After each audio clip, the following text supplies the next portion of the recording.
ಯೇಸುವಿನ ನಾಮದಲ್ಲಿ ಈ ಬೆಳಗ್ಗೆ ನಿಮಗೆ ಸ್ವಾಗತಿಸ್ತೇನೆ.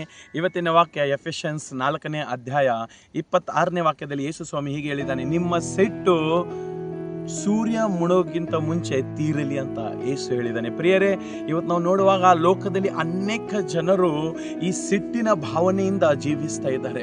ಈ ಸಿಟ್ಟು ಎಂಬುದು ಮನುಷ್ಯನಿಗೆ ಯಾವಾಗ ಈ ಸಿಟ್ಟು ಇರುತ್ತದೆ, ಆತನ ಜೀವಿತದಲ್ಲಿ ಅವನು ಎಂದಿಗೂ ಸೋಲನ್ನೇ ಕಾಣ್ತಾನೆ. ಪ್ರಿಯರೇ, ಅದಕ್ಕೆ ಈ ಸಿಟ್ಟು ಎಂಬುದು ಚಿಕ್ಕ ಚಿಕ್ಕ ವಿಷಯದಲ್ಲಿ ಸಿಟ್ಟು ಮಾಡೋದು, ಮನೆಯಲ್ಲಿ ಚಿಕ್ಕ ಚಿಕ್ಕ ವಿಷಯದಲ್ಲಿ ಸಿಟ್ಟು ಮಾಡಬಹುದು, ಮತ್ತು ಕೆಲಸ ಕಾರ್ಯಗಳಲ್ಲಿ ಚಿಕ್ಕ ಚಿಕ್ಕ ವಿಷಯದಲ್ಲಿ ಸಿಟ್ಟು ಮಾಡೋದು. ಈ ಸಿಟ್ಟು ಪ್ರಿಯರೇ ನಿನಗೆ ಒಳ್ಳೆ ಮಾರ್ಗದಲ್ಲಿ ನಡೆಸಲ್ಲ ಪ್ರಿಯರೇ.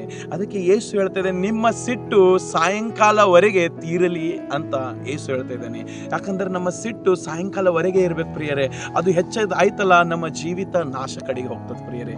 ಅದಕ್ಕೆ ಯೇಸು ಹೇಳ್ತಾ ಇದ್ದಾನೆ, ನಿನ್ನ ಸಿಟ್ಟು ಸೂರ್ಯ ಮುಣೋದ್ಕಿಂತ ಮುಂಚೆ ನಿನ್ನ ಸಿಟ್ಟು ತೀರಲಿ, ಅದಕ್ಕೆ ನೀನು ತಣ್ಣಗಾಗುವ ಅಂತ ಯೇಸು ಹೇಳ್ತಾ ಇದ್ದಾನೆ. ಪ್ರಿಯರೇ, ನಿನ್ನ ಗಂಡ ಹೆಂಡತಿ ಮಧ್ಯದಲ್ಲಿ ಜಗಳ ಆಗಿರ್ಬೋದು, ನಿನ್ನ ಅಕ್ಕ ತಂಗಿಯರ ಮಧ್ಯದಲ್ಲಿ ಜಗಳ ಆಗಿರ್ಬೋದು, ನಿನ್ನ ಅಣ್ಣ ತಮ್ಮರ ಮಧ್ಯದಲ್ಲಿ ಆ ಸಿಟ್ಟಿನ ಮೂಲಕ ಜಗಳ ಆಗಿರಬಹುದು, ನಿನ್ನ ಕುಟುಂಬದ ಎಲ್ಲಾ ಸದಸ್ಯರ ಮೇಲೆ ಸಿಟ್ಟಿಲಿಂದ ಜಗಳ ಆಗಿರಬಹುದು, ಮತ್ತು ನೀನು ಎಲ್ಲೆಲ್ಲಿ ಹೋಗ್ತಿ ಅಲ್ಲಿ ಆ ಸಿಟ್ಟು ನಿನಗೆ ಜಗಳ ಮಾಡ್ಲಿಕ್ಕೆ ಕೊಡ್ತಾ ಇದಿರ್ಬೋದು, ಆ ಸಿಟ್ಟು ನಿನಗೆ ದೊಡ್ಡ ದೊಡ್ಡ ಮಾತಾಡ್ಲಿಕ್ಕೆ ಇದು ಮಾಡ್ತಿರ್ಬೋದು, ಬೈಯೋದು, ಆ ಸಿಟ್ಟು ನಿನಗೆ ನಾಶ ಮಾಡ್ತದೆ. ಪ್ರಿಯರೇ, ಯೇಸು ಹೇಳ್ತಾ ಇದ್ದಾನೆ, ನಿನ್ನ ಸಿಟ್ಟು ಸಾಯಂಕಾಲವರೆಗೆ ತೀರ್ಲಿ ಅಂತ.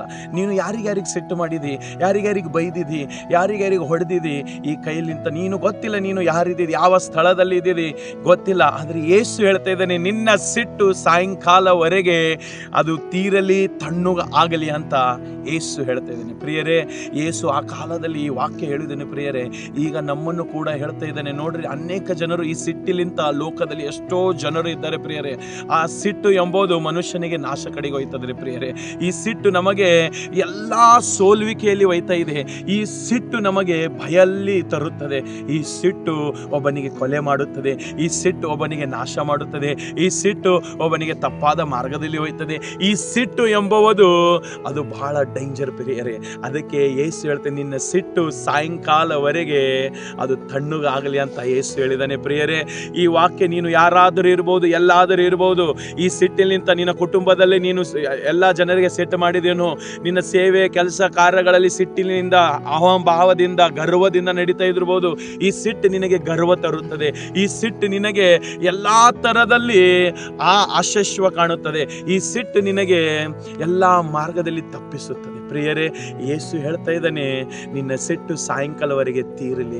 ಯಾವ್ಯಾವ ವಿಷಯದಲ್ಲಿ ನೀನು ಸಿಟ್ಟು ಮಾಡಿದಿ, ಯಾರಿಗಾರಿಗೆ ಸಿಟ್ಟು ಮಾಡಿದಿ, ಅದು ಇವತ್ತು ನಿನ್ನ ಸಿಟ್ಟು ತೀರಲಿ. ಈ ಸಿಟ್ಟು ಜಾಸ್ತಿ ಆಯ್ತಂದರೆ ಅದು ಸಿಟ್ಟಲ್ಲ, ಅದು ಒಂದು ಕೊಲೆ ಭಾವನೆ, ಅದು ಒಂದು ನಾಶನ ಭಾವನೆ, ಅದು ಒಂದು ತಪ್ಪಾದ ಭಾವನೆ.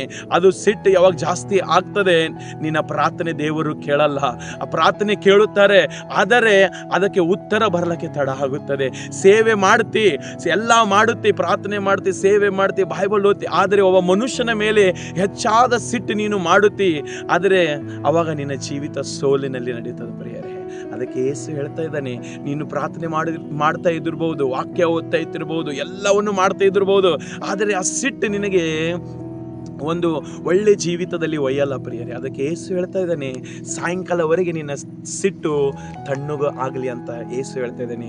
ನೀನು ನಿನ್ನ ಮನೆ ಜೊತೆಯವರಿಗೆ ಒಂದಾಗು, ನಿನ್ನ ಮಕ್ಕಳಿಗೆ, ಅಣ್ಣ ತಮ್ಮರಿಗೆ, ಅಕ್ಕ ತಂಗಿಯರಿಗೆ ಒಂದಾಗು, ನಿನ್ನ ಫ್ರೆಂಡ್ ಸರ್ಕಲ್ಗೆ ಒಂದಾಗು. ನೀ ಯಾವಾಗ ಒಂದಾಗುತ್ತೆ ಅವಾಗ ಯೇಸು ನಿನ್ನ ಜೀವಿತದಲ್ಲಿ ಅದ್ಭುತ ಮಾಡುತ್ತಾನೆ, ಮತ್ತು ಯೇಸು ನಿನ್ನ ಎಲ್ಲ ವಿಷಯಗಳಲ್ಲಿ ನಿನಗೆ ಬಲವಾಗಿ ನಡೆಸಿ ಬಲ ಕೊಡುತ್ತಾನೆ, ನಿನ್ನ ಎಲ್ಲ ಸ್ಥಳದಲ್ಲಿ ಧೈರ್ಯ ಕೊಡುತ್ತಾನೆ. ಪ್ರಿಯರೇ, ಈ ಸಿಟ್ಟು ಎಂಬುದು ಅದು ಒಂದು ದುಷ್ಟ ಆತ್ಮ ಇದೆ.